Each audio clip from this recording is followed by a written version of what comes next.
आती है प्रस्ताव सदन में और उसके बाद ही ये तय होता है। इसका मतलब ये साफ था कि इनकी मंशा ही नहीं है कि किसी भी प्रकार से जो रिक्शा चलाने वाले लोग, जो नाला साफ करने वाले लोग हैं, जो दिहाड़ी मजदूर है, जो भूमिहीन है, जिसको खाने का ठिकाना नहीं, भीख मांगता है, वो लोग मुख्य धारा में आए। वो लोग, वैसा समाज जो अंतिम पैदान पे खड़ा है, वो आगे आए, सबके साथ बैठे, सब बराबर रहे। ये भाजपा के लोग नहीं चाहते। भाजपा के लोग ये चाहते हैं कि कचरा धोने वाला जिस समाज में आता है, जिंदगी भर उसके आने वाली पीढ़ी नाला साफ करे, कचरा धोए। रिक्शा चलाने वाले का बेटा जिंदगी भर उसकी आने वाली पीढ़ी रिक्शा चलाने का काम करे। जो भूमिहीन है उसको जमीन न दो, जो भिखारी है उसको जिंदगी भर भिखारी बना करके रखो। यही भाजपा की असल मानसिकता है। यानी जो चंद लोग हैं, मलाई खाने का अधिकार उन्हीं को है। अपने यहाँ 10-10-12 नौकर रखेंगे, लेकिन उस समाज का नहीं सोचेंगे। हम लोगों ने जाति आधारित करना है। बात ये समझने की जरूरत है, ये है क्या, गिनती क्यों जरूरी है? आखिर क्यों सभी बड़े बड़े समाजवादी नेता समय समय पर जाति आधारित घटना की बातें की? जो महापुरुष रहे, जो हम लोगों के नेता रहे, सब लोगों ने आरक्षण की बात की और उन्हीं तबकों की बात की जो समाज में अंतिम मैदान पर खड़ा है। चाहे दलित हो, आदिवासी हो, पिछड़े हो या कि पिछड़े हो। आज भी समाज में देखिएगा कि भेदभाव होता है। जाति का नाम लेकर के लोग गाली देता है, फल्ला फल्ला फल्ला, क्या क्या लोग नहीं बोलता। आज भी देखिएगा इस तरह की चीजें। दलित का लड़का का बेटा का अगर शादी हो रहा है तो घोड़ी पे नहीं बैठेगा, मंदिर में पूजा नहीं करेगा, क्या व्यवस्था है। लेकिन आज इस बात की जरूरत है कि गिनती क्यों होना। आज जब हम लोग गिनती की बात करते हैं तो लोग बोलते हैं कि ये बांटने का काम कर रहे हैं। राष्ट्रीय जनता दल, लालू जी, तेजस्वी, ये लोग जात को लड़ाना चाहता है। मेरा सवाल है, जो लोग हम पे सवाल खड़ा करते हैं, हम उनसे पूछना चाहते हैं। कोई लोग नाम लिखते हैं, अपने नाम के आगे सरनेम जोड़ा जाता है। कोई लोग मिश्रा लिखता है, कोई लोग तिवारी लिखता है, कोई लोग यादव लिखता है, कोई लोग सिंह लिखता है, कोई लोग श्रीवास्तव लिखता है, कोई लोग पाल लिखता है, कोई लोग दास लिखता है, कोई लोग कुशवाहा लिखता है। ये क्या तेजस्वी ने, लालू जी या राष्ट्रीय जनता दल ने बनाया? पहले से ही बांटने का काम किसने किया? किसने यादव बनाया, किसने मिश्रा बनाया, किसने दास बनाया, किसने कुशवाहा बनाया? हम तो वो बात कर रहे हैं, चाहे सिंह हो, चाहे श्रीवास्तव हो, चाहे पाल हो, दास हो, यादव हो, चाहे स्वर्ण जाति के लोग हो, पिछड़ी जाति के लोग हो, अति पिछड़ी जाति के लोग हो, दलित हो, आज उनकी स्थिति क्या है जरा ये पता करो। ये पता करो कि गरीबी सबसे ज्यादा किस जाति में है। चाहे जिस जाति में गरीबी है, गरीबी हमारा दुश्मन है, उसको मिटाने का काम करो। नहीं तो हम लोग चाहते पटना जैसा शहर में रात रात भर हम शहरी विकास मंत्री को तो रिक्शा चलाने वाला है। दूसरा जिला से आया हुआ, चारा नहीं है, कोई कमाई नहीं है, नौकरी नहीं है बिहार में, दिन रात मजदूरी करता है, लेकिन फिर भी जो है उधार नहीं दे पाता। फुटपाथ पे सोता, कहीं चले जाइए, यहाँ ऑफिस के बाहर चले जाइए, पूरा रोड फुटपाथ पे गरीब सोता। स्टेशन चले जाओ, कहीं चले जाइएगा आप, चाहे गांधी मैदान के पूरा सर्किट घूम लीजिए, सब किनारे किनारे वही लोग, बेचारा ठेला वाला, टेम्पो वाला, सब लोग सोता। कौन जाति के है भाई, कौन जाति के? हम तो बस यही ना पता करना चाहते हैं कि चाहे कोई जाति में अगर गरीबी है, उस गरीबी को हम लोग खत्म करें, और गिनती होगा तब ना स्थिति पता चलेगा। देश में कितने राज्य हैं, राज्यों में कितने जिले हैं, अब हर सरकार जो पेड़ का गिनती करता है, बाघ का गिनती करता है, बिल्ली का गिनती करता है, मगरमच्छ का गिनती करता है। आखिर क्यों? कि भाई कोई चीज महत्वपूर्ण चीज है, विलुप्त ना हो जाए। बाघ जो है, आने वाले समय में बाघ गायब ना हो जाए इस संसार से, तो उसको प्रिजर्व करके हम लोग रखे, बचा करके रखे। कई पक्षियों को नियम लगाया कि पक्षी आप नहीं खा सकते, इनलीगल है, तो विलुप्त हो जाएगा, संसार से गायब हो जाएगा। पेड़ पौधा की संख्या बढ़ी रहेगी, बढ़ेगी, तो एनवायरमेंट अच्छा रहेगा, प्रकृति का बैलेंस सही रहेगा। लेकिन इंसान का जो इम्बैलेंस है वो कैसे सुधरेगा? तो जब तक गिनती नहीं होगा, जब तक पता नहीं चलेगा कि भाई गरीबी कौन है, गरीब कौन है, उसकी पढ़ाई लिखाई क्या हो, उसके पास अपना घर है कि नहीं है, उसको अपना नौकरी है कि नहीं है, तब तक कैसे पता चले?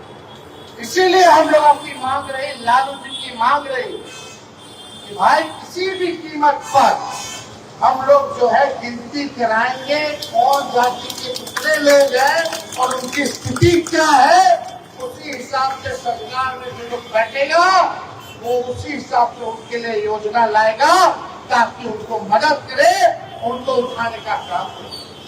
आज बजट बनता है, 2-2 लाख करोड़ के ऊपर का बजट चला गया है, उसमें से गरीब को क्या खर्च कितना पहुंच रहा, कितना मिल रहा है? अरे चौधरी जी ने कहा कि दलितों का जो है स्कॉलरशिप जो है खत्म कर दिया गया, छात्रवृत्ति खत्म कर दी गई, अति पिछड़ों का छात्रवृत्ति खत्म कर दिया गया। तो बात यह है हम लोगों को समझने की, जो सदियों से जो हम लोगों को गुलाम बनाए हुए हैं, जो मानसिक गुलामी देते हैं, आज उन्हीं लोगों को पीड़ा है कि भाई गिनती हो जाएगी तो सच्चाई सामने आ जाएगा। आदमी बीमार है, हड्डी टूटल है, तो डॉक्टर साहब के पास जाइएगा तो एक्सरे कराइएगा ना, पता चलेगा कि टूटल है कि सूजन है कि क्या है। रे भाई कराता है कि नहीं कराता?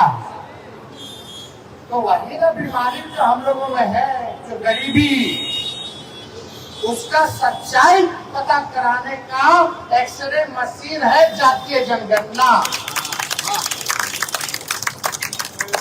जब तक बीमारी का पता नहीं चलेगा, तब तक कैसे काम होगा, कैसे स्वस्थ रहेगा लोग, है कि नहीं? पेट में दर्द है, दे दीजिएगा सर दर्द का दवा, तो काम चलेगा। इसमें बुझा जाएगा कि भाई पेट में किसको दर्द है, कौन लंगड़ा रहा है, किसको जो है दिल का दिक्कत है, किसको लीवर का दिक्कत है, किसको फेफड़ा का दिक्कत है, इसमें सब बुझा जाएगा। इसीलिए हम लोगों ने देश में पहला ऐसा राज्य बना बिहार, जब हम 17 महीने उप मुख्यमंत्री रहे, तो हम लोगों की लड़ाई थी, लालू जी सड़क से लेके संसद तक लड़े, और हमको जब मौका मिला तो हम लोगों ने सबसे पहले बिहार में सरकार करते ही जाति आधारित गणना हम लोगों ने कराने का काम किया। पता चला कि उच्च जाति के लोग इतने गरीब हैं, पिछड़े उनसे ज्यादा गरीब है, अति पिछड़े उनसे ज्यादा गरीब है, दलित उनसे ज्यादा गरीब है, अल्पसंख्यक गरीब है, और आदिवासी जो बिहार में है सबसे गरीब हमारे आदिवासी लोग है। ये सारा सच्चाई जो है उसमें पता चला। उसमें ये भी पता चला कौन लोग भूमिहीन है, कौन लोग बेरोजगार है, कौन लोग भीख मांगता है, कौन समाज का है।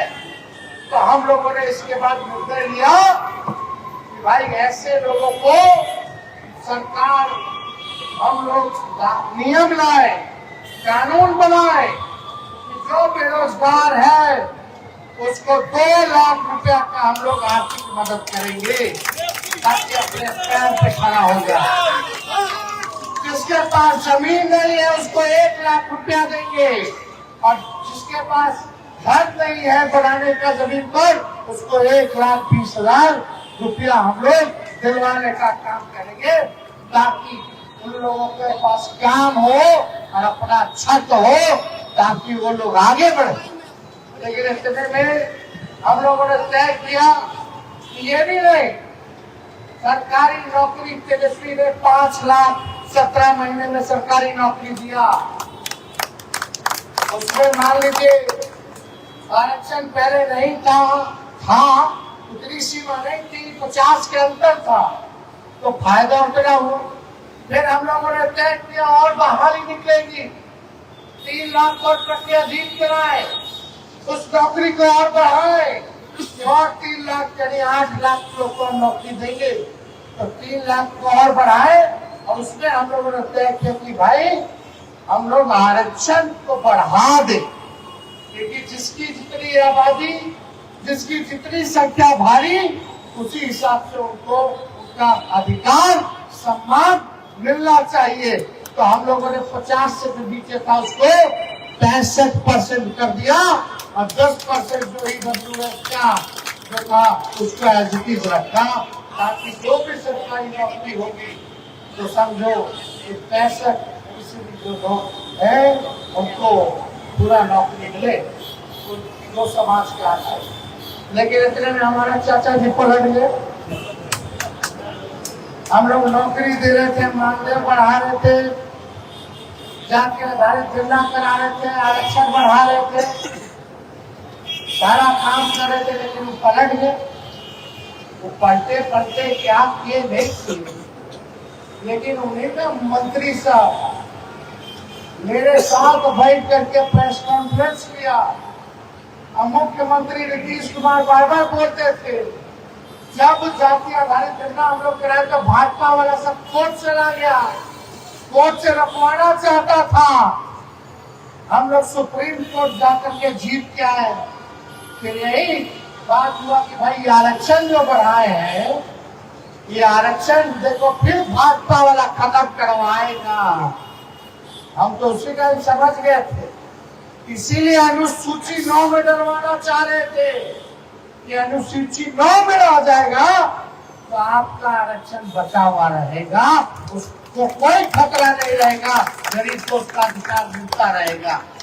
अपील करते रहेगा मोदी जी से, मोदी जी एक बार भी ध्यान नहीं दिए, खत्म कर दिए। और अभी जब चाचा जी पलट गए, भाजपा आया, तो फिर बीजेपी वाला कोर्ट जाकर के इसको रुकवा दिया। बताओ इसमें किसका नुकसान? तेजस्वी का क्या नुकसान? ये तेजस्वी का नुकसान नहीं है, ये पीड़ित शोषित समाज, जो कमजोर वर्ग, जो समाज के अंतिम मैदान पे खड़ा जो समाज है, पिछड़ा समाज, अति पिछड़ा समाज, दलित समाज, आदिवासी समाज, जो गरीब है, जो ठेला ढोने वाले हैं, जो लोग रिक्शा चलाने वाले लोग हैं, जो लोग भीख मांगने वाले लोग हैं, जो जिनके पास भूमि नहीं है, भूमिहीन लोग हैं, ये नुकसान उन लोगों का है। हम आपके लिए लड़ाई लड़ रहे हैं। हम तो यही चाहते हैं कि बिहार के लोग, सब लोग इस लड़ाई में एकजुट होइए। जब तक आप लोग एकजुट नहीं होइएगा, ये भाजपा की पार्टी अमीरों की पार्टी है, इनको गरीबों से लेना देना नहीं है, ये आरक्षण विरोधी है।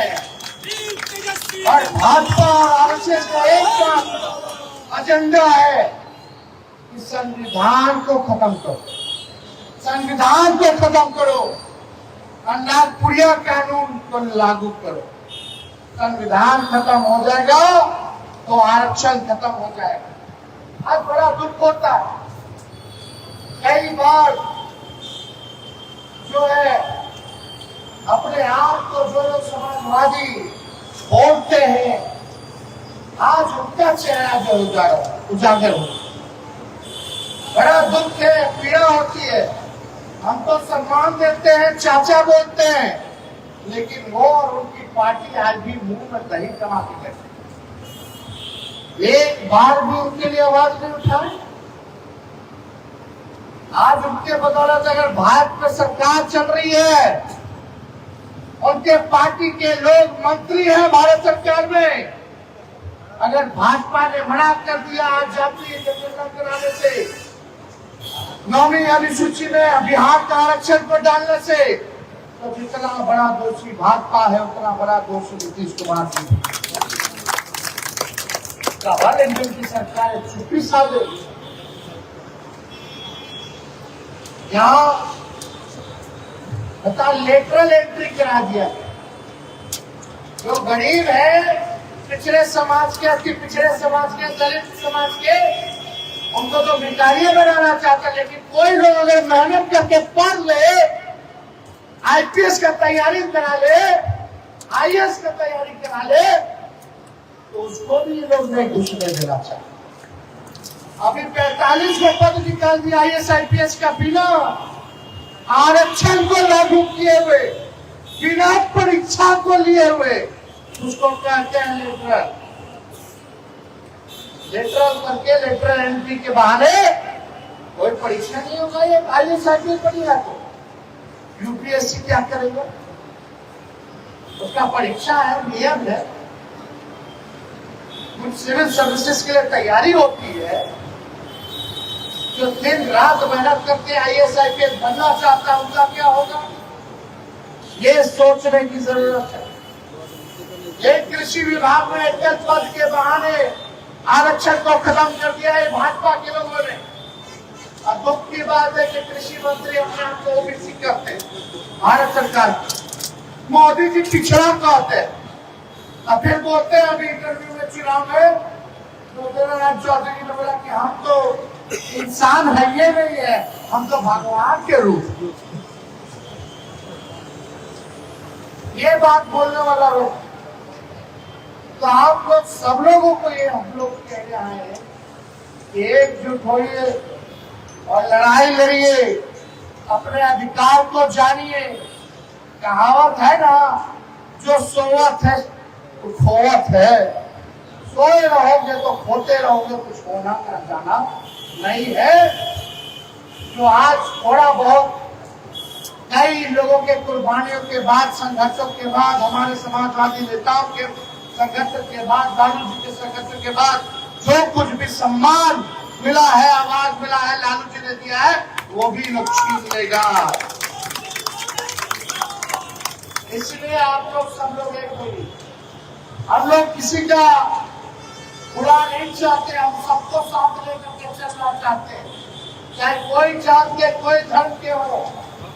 लेकिन अगर किसी समाज के साथ अगर कोई अन्याय कर रहा हो, तो हम लोगों का खड़ा होना भी, उनकी रक्षा करना भी, उनकी लड़ाई लड़ने का भी पद हम लोगों के ऊपर आता है। और उस दायित्व को निभाने के लिए तेजस्वी पीछे हटने वाला नहीं, उनकी लड़ाई में सबसे आगे मिलेगा।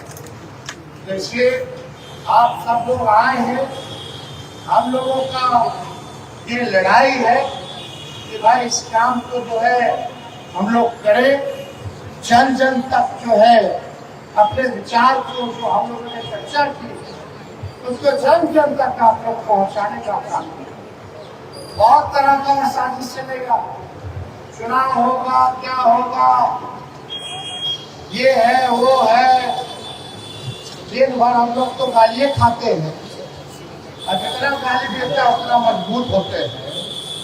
तो जितना जिसको गाली देना हो हमको दो, हम गाली खाने के लिए तैयार हैं, लेकिन इस लड़ाई को छोड़ने के लिए तैयार नहीं है। हम लोग तो लड़ेंगे जब तक आपको अधिकार नहीं मिल जाता। तेजस्वी की एक और लड़ाई है, हम चाहते कोई ऐसा नौजवान ना रहे बेरोजगार जिसके हाथ जो है खाली रहे। मेरी इच्छा है कि हर एक बेरोजगार को, हर एक नौजवान के हाथ में हम लोग काम देने का काम करें ताकि उसका घर बने, उसका जीवन भविष्य सुधरे। ये बेरोजगारी की लड़ाई जो है, ये भी साथ साथ हम लोग जो है लड़ाई लड़ने का काम करें। लेकिन आज देख लीजिए सत्ता में जो लोग हैं क्या काम करते, तेजस्वी के जाने के बाद बता दो एक नौकरी दिया हो तो कितना दिन हो गया इस सरकार। अब भाजपा के एगो ना दू गो डिप्टी सीएम, अरे एगो काम बता दो, तेजस्वी तो गिरा देगा, हम जो रहे काम गिराए हैं। लेकिन भाजपा के उप मुख्यमंत्री दो वो है, दोनों का एक एक कोई काम गिरा दे, जो एक काम किया हो बताओ, एक कोई काम किया हो भाजपा का उप मुख्यमंत्री। एक एक काम है कि दिन रात लालू जी को और हमको गाली देना। जाते जाते मेरे तो इन पेपरे लिख गया और क्या हमारा भाई फूले फुलिया गिर रहा है कि नहीं? गिर रहा है, हत्या लूट हो रहा है, जनप्रतिनिधियों की हत्या हो रही है, गोली मारा जा रहा, वेबसाइटों पर हमला हो रहा है। कोई सुनने वाला है? कोई देखने वाला है?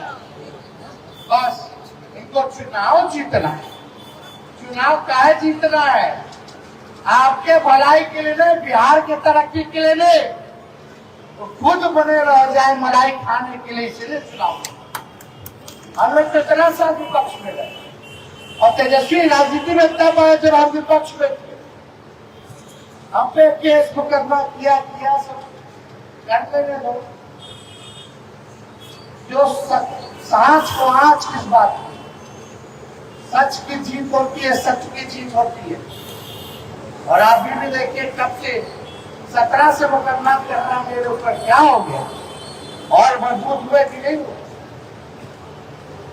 हर जगह झूठ दिखता नहीं, इसलिए आप सब लोगों से यही कहना है, ये लोग जो लोग सत्ता में जो आज गाली दे रहे हैं, आज हम लोग धरना प्रदर्शन कर रहे हैं, तो उनके जो लोग हैं उस समय मंत्री थे, अभी कार्यकारी राष्ट्राध्यक्ष बने हैं, वो शायद बोले हैं कि लोग नौटंकी कर रहा है।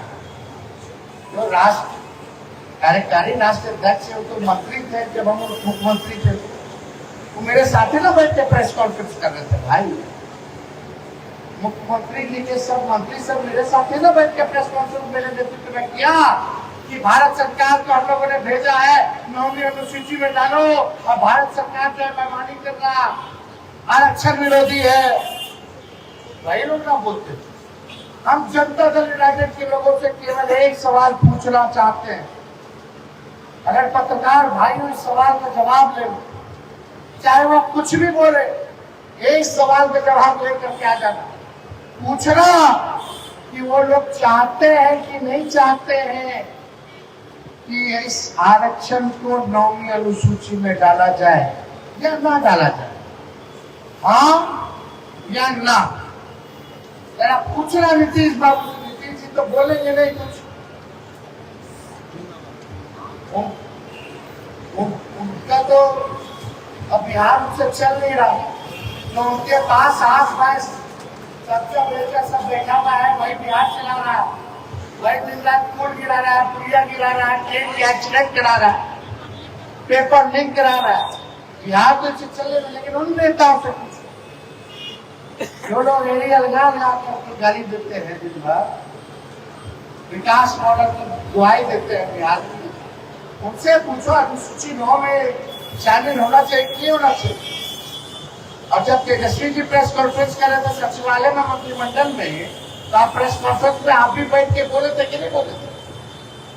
और अब क्या चाहते हैं, हाँ या ना? क्या जनता दल यूनाइटेड के लोग इस सवाल का जवाब दे सकते हैं? अगर हाँ, तो तुम तो भारत सरकार में भी हो, बिहार सरकार में भी हो, तुमको मांग क्या करना है? तुमको तो करना है। अभी तो नरेंद्र मोदी जी के नट्टी तो वही ना दबाए हुए हैं तो आने के लिए, वो हट जाएंगे तो भारत सरकार गिर ना जाएगा। तो काहे नहीं दिलवा देते हैं भाई? भारत सरकार नहीं बनी, मोदी जी फिर तीसरा बार बने प्रधानमंत्री, बोल रहे थे कि बिहार को नहीं देंगे विशेष राज्य का दर्जा। अरे बोले कि नहीं बोले? हाँ बोले। पार्लियामेंट में बोले कि नहीं बोले? झूठ बोलते हैं। कैसे मुख्यमंत्री है? 3 बार से प्रधानमंत्री नरेंद्र मोदी बन रहे और तीनों बार बिहार और गरीब सब लोगों की भूमिका है, पूरे बिहार की भूमिका है उनको प्रधानमंत्री बनाने में। लेकिन पूछो बिहार को क्या मिला है भाई? विशेष राज्य का दर्जा भी मना कर दिया, 9वीं अनुसूची में भी नहीं डालेंगे, आरक्षण को भी खत्म करेंगे, अल्पसंख्यकों पर वक्फ बोर्ड का कानून ला करके तरह तरह का जुर्म ढाया जा रहा। लेकिन मुख्यमंत्री इसमें भी चुप रहेंगे। खाली चुप रहने के लिए मुख्यमंत्री बनाया गया, काम करने के लिए बनाया? मुख्यमंत्री राज्य का नेता होता है और राज्य के नेता से पूछो कि इस पे आपकी प्रतिक्रिया क्या है, राय क्या है। अगर नहीं दे सकता तो किस बात का देता, ये जवाब देना चाहिए। क्या राय है अगर नीतीश कुमार जी में हिम्मत, क्या प्रेस कॉन्फ्रेंस बुला करके या जनता से संवाद करके वो मोदी जी को कहेंगे कि अनुसूची 9 में डालो बिहार का रक्षा? हम भी देखते हैं कौन कितने खाद कितने पानी में है।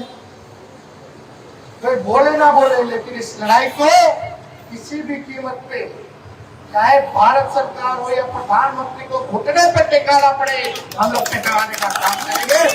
लेकिन किसी भी कीमत पर पूरे देश में जाति जनगणना करवाने का काम करवाएंगे और बिहार के आरक्षण को 9वीं सूची में डालने का काम। लेकिन इसमें बस आप लोगों का साथ चाहिए। हम पूछना चाहते हैं, हाथ उठा के बताइए, आप चलेगा कि नहीं मिलेगा? साथ चलेगा तो यहीं से हल्ला बोला जाएगा, अपना अधिकार लिया जाएगा। सम्मान की बात है, गरीब की बात है, बिहार की तरक्की की बात है। इसलिए चंद शब्दों के साथ हम अपने भारत को विराम देते हैं। आप सब लोगों को पूरा दिल से धन्यवाद और बधाई देते हैं। जय हिंद, जय बिहार।